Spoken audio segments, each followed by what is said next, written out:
Assalamualaikum warahmatullahi wabarakatuh. Jumpa kembali dengan Ustazah Latifah dalam video pembelajaran Sholih Sholihah. Hari ini kita akan bersama-sama belajar tematik bahasa Indonesia dengan referensi IPA. Kompetensi dasar untuk hari ini adalah menguraikan kosakata dan konsep tentang keragaman benda berdasarkan bentuk dan wujudnya dalam bahasa Indonesia atau bahasa daerah melalui teks tulis, lisan, visual, dan atau eksplorasi lingkungan. Sedangkan tujuan pembelajarannya adalah setelah menyimak video pembelajaran, siswa dapat membedakan benda yang mudah bergerak dan benda yang sulit bergerak dengan benar.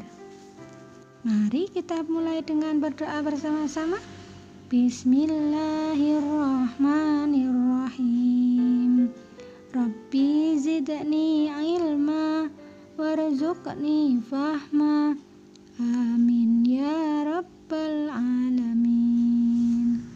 Sholih Sholihah, kemarin kita sudah membahas tentang wujud benda ya, ada gas, padat, dan cair. Ada banyak benda di sekitar kita yang memiliki bentuk, wujud, dan massa atau volume yang berbeda. Nah, perhatikan benda-benda berikut ini yang ada di halaman 8. Apa saja bentuk benda yang ada dalam gambar di atas? Benda apa yang paling berat? Benda apa yang paling ringan? Benda apa yang mudah digerakkan? Benda apa yang sulit digerakkan? Nah, kalian bisa melihatnya ya, dan bisa menebak satu persatu.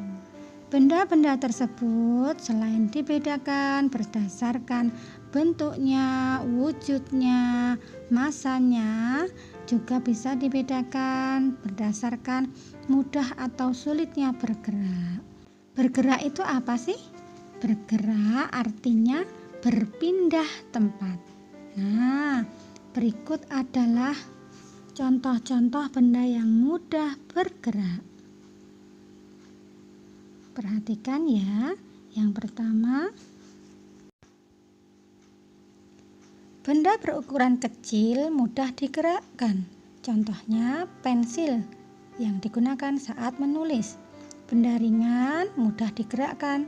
Contohnya rumput atau daun yang tertiup angin.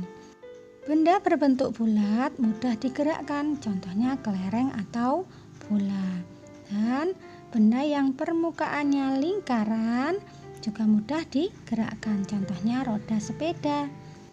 Sholih Sholihah, ada juga benda yang sulit digerakkan. Apa saja benda yang sulit digerakkan? Yang pertama, benda yang berukuran besar dan berat, contohnya mobil atau lemari. Benda lebih sulit digerakkan pada permukaan yang kasar. Perhatikan contoh di halaman 10. Pasti kalian pernah mengalaminya.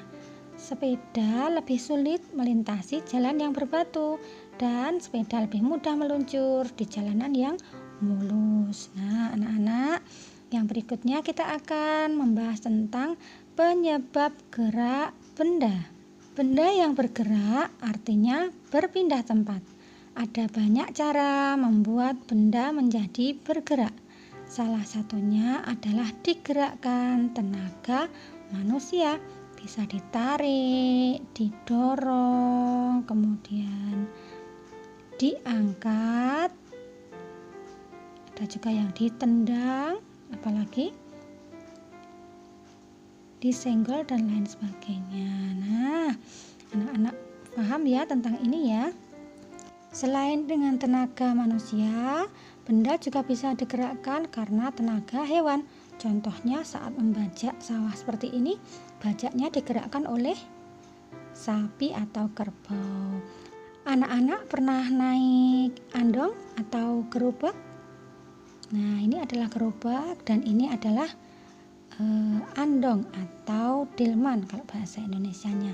Benda-benda itu juga digerakkan oleh hewan. Selain hewan, benda juga digerakkan oleh tenaga mesin. Benda yang digerakkan mesin perlu bahan bakar, contohnya bensin atau solar. Mesin juga bisa digerakkan menggunakan baterai, misalnya mobil remote control kalian. Biasanya menggunakan batu baterai. Ada juga benda yang digerakkan dengan tenaga listrik. Contohnya kipas angin atau blender dan lain sebagainya. Nah, magnet juga dapat menyebabkan benda bergerak. Magnet dapat menarik benda yang terbuat dari besi, misalnya paku atau penjepit kertas.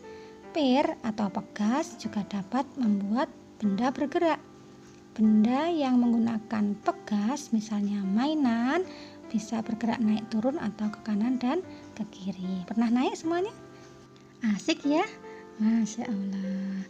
Baiklah anak-anak, untuk tugasnya hari ini silahkan anak-anak mengerjakan tugas di Google Form yang sudah Ustazah siapkan. Dikerjakan dengan teliti ya, jangan tergesa-gesa dan segera dikirimkan dalam keadaan sinyal yang bagus agar terkirim dengan sempurna. Alhamdulillahirrabbilalamin, tuntas sudah pembelajaran kita hari ini.